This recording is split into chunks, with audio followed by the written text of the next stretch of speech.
Marami talagang hindi naniwala ng albularyo. Pero ako naniniwala ako dyan.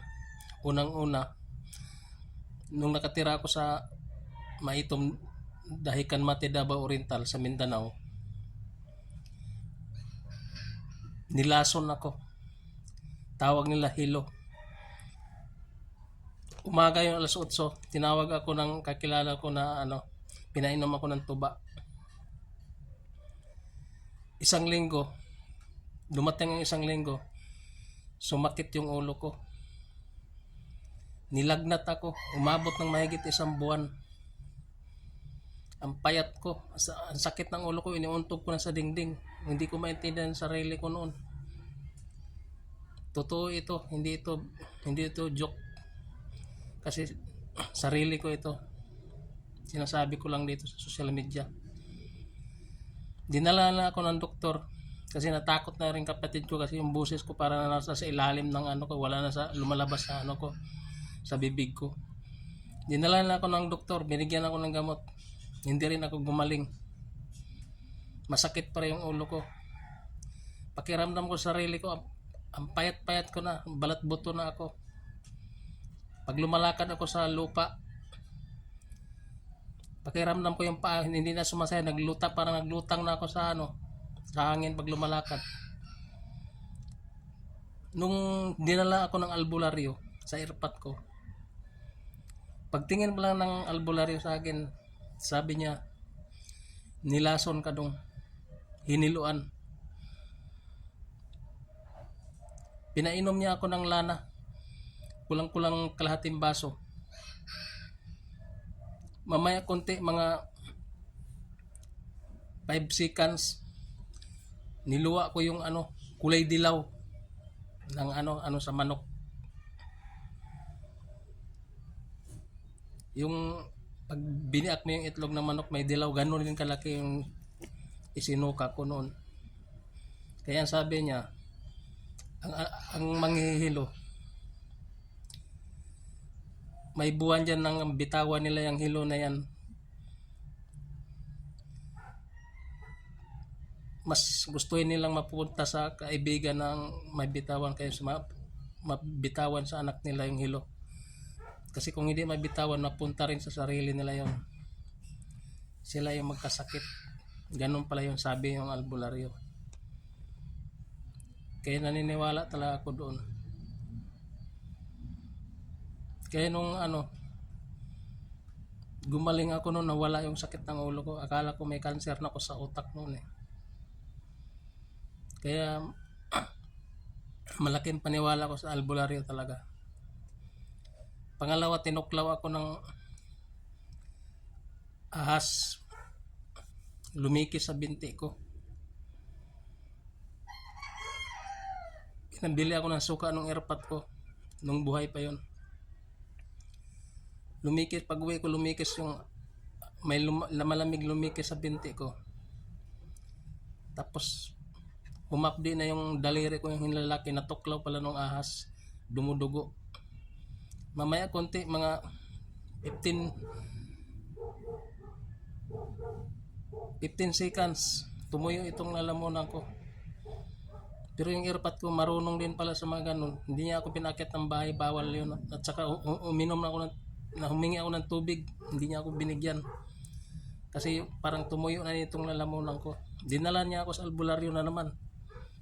Mabuti yung binilihan ko ng suka, albularyo din pala yun. Kasi palipat-lipat kami noon sa Mindanao eh. Sabi niyong albularyo, mga 30 minutes kung pupunta ka pa ng doktor, hindi ka na umabot. Kasi yung kamandag umakyat na, nandyan na sa mo, nasa hita mo na eh. Sabi niya, titinalian niya ako ng yung pulang tila. Kaya naniniwala ako ng albularyo. Yun ang pangatlong buhay ko yun. Kung hindi ako nagagamot, matagal na akong patay. Yan ang totoo. Hindi ito joke-joke, totoo ito. Story itong buhay ko, itong inano ko sa social media, kinikwento. Kaya yung naninira sa Batang Heller, yung Ang sabi sa demonyo yung ano niya, yung panggagamot, katarantaduhan yan. Mayroong mang demonyong manggagamot. Yung sa demonyo yung mangkukulam, mabarang, manglalason. Yung sa demonyo yun ang pumapatay, hindi yung nagpapagaling ng sakit. Yan ang tandaan ninyo. Huwag kayong naninira ng albularyo. Tapos sabihan niyo pa na binabayaran ng batang healer yung siya nagbibigay ng pera para sumikat lang sa Facebook. Kaya ba niya bigyan niyo na 12,000 yung pumipila, nagpapagamot sa kanya? Tapos inaano pa yung Lana nga iyon ay ikayaman niya yung 1,000 lang. Iano niya para mayroon dito sa sa Cavite. Albularyo din, magkano hinihingi? 6,000. Magaling din albularyo, kahit search nyo sa YouTube si Commander Bantugan, para hindi sabihin nyo hindi pala ako nagsisinungaling, para makita nyo ano pala si Commander Bantugan dito sa sa Cavite o Batangas ba yun? Cavite, alam ko Batangas yata. I-search nyo para alam nyo kung kung taga saan siya.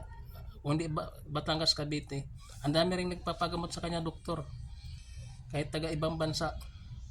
Pero ang sinisingil niya 6,000 bawat isa.